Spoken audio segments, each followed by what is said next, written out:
Magandang umaga mga Egan. Dito na naman tayo ngayon upang i-share ko sa inyo itong gagawin natin ngayon.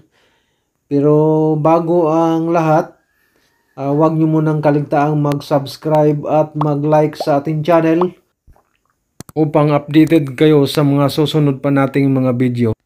Ito ay tungkol sa pagbabayad natin sa ating SSS contribution na hindi na tayo pipila pa or pupunta pa sa tanggapan ng SSS sa pamamagitan lang ng ating cellphone mga Egan. Ito mga Egan ay malaking tulong talaga to sa atin. Lalo na kapag marami tayong ginagawa, hindi na tayo pupunta sa tanggapan ng SSS. Ito sa cellphone mo lang mga Egan. Gagawa ka na ng Maya account. Tapos lagyan mo ng laman yung Maya account mo. Mag-cash in ka ng kasya sa ibabayad mo mga Egan. Kaya meron na ako. Ito, na ako sa aking cellphone. Meron na akong Maya application. Ito ay libre to mga Egan. Wala tong bayad. Kaya, pang inantay natin? Try na natin mga Egan. Unang gawin natin ay pindutin natin ang Maya. Bago ka kailangan naka-generate ka ng PRA number sa iyong SSS account.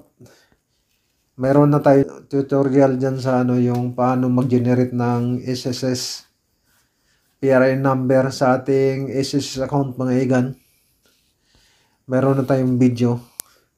Kaya ito, ang unang gagawin natin mga Egan ay piliin natin tong bills. Kasi magbabayad tayo mga Egan. Tapos dito ay search lang natin SSS contribution. Lalabas na yun mga Egan. Ito yung sinasabi ko, kailangan nakahanda na yung SSS PRA number mo. Kailangan mag-generate ka. Ito, mayroon na tayong na-generate mga Egan. BD 241.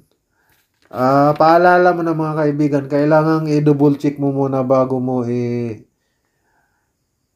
mga Egan para iwas 681 problema ba 9005. Tapos ang amount, ako quarterly ako nagbayad mga Egan, every 3 months ako. Kaya lagay lang natin. Tapos dito sa may account type PRN. Dito naman ay pure type non-working spouse o OFW, self-employed at voluntary. Dito tayo sa voluntary. Tapos dito naman mga Egan, ito ay optional to.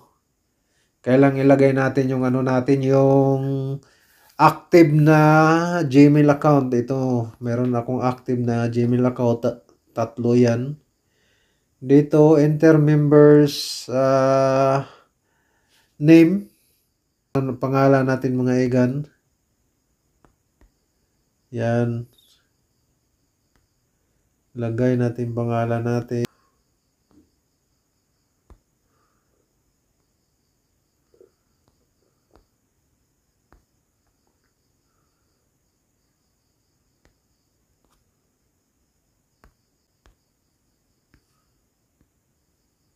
Continue mo lang.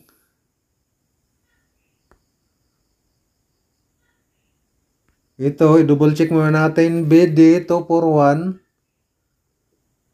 71681 71681 9005. Bayad pala niya ay 8 pesos lang. Napakamura lang Wala ka nang ibang babayaran. Ito lang 8 pesos. Tsaka mo pindot ang pay. Ayan mga Egan Continue lang. Pay now. Continue. Tapos ito mga Egan natin yung Huwag mong i-share yung save details to favorite.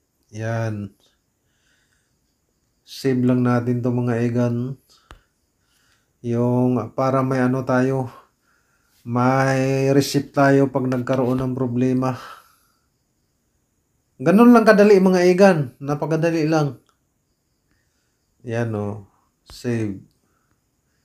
Yan mga egan. Save lang natin. Save. Yan. Magme-message sa mga egan.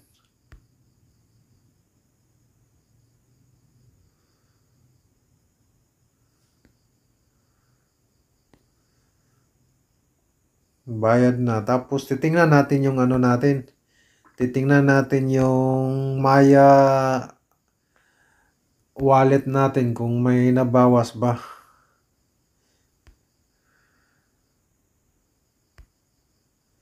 Naka ano na pala yung ano mga egan.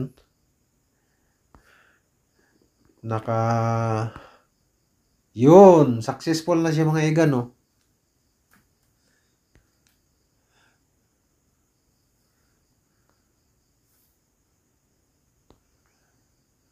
Successful na siya mga egan. Kabayad na tayo. Ang laman ng ano natin ay 2,150. Tapos ang balance ay 342. May payment na ano 8 pesos. Ayan lang mga kaigan. Ganun lang kadali. Ganun lang. Successful yung ano natin. Tapos yung ano na yon ay ipopost nila yon mga egan sa yung Gmail. Ganun lang kadali mga egan. I-post niya sa yung Gmail. Sana po ay may natutunan kayo sa ating video ngayon. Marami po salamat sa inyong panonood. God bless.